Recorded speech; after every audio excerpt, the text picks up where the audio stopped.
Magandang araw sa ating lahat mga katrupang tangkero. Ito na nga inyong mga katrupang tangkero. Naggalaw-galaw na nga tayo dyan para magpalakas, para maging isang magandang lalaki. Char! Why? Nga inutunod ko na nga itong aking katawan.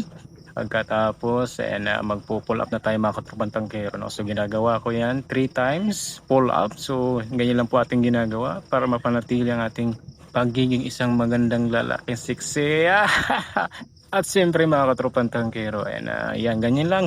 Sundan nyo lang mga katropang tangkero, no? So yan po ang ating laging ginagawa. Kung napapansin nyo, mapungay ang aking itsura.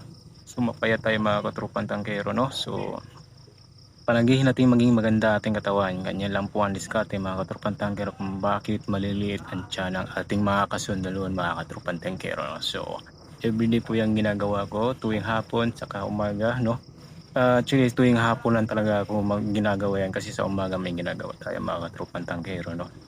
So shout out sa ating mga kasundaluhan dyan. So maintain physical fitness test tayong lahat mga katropang tangkero, no?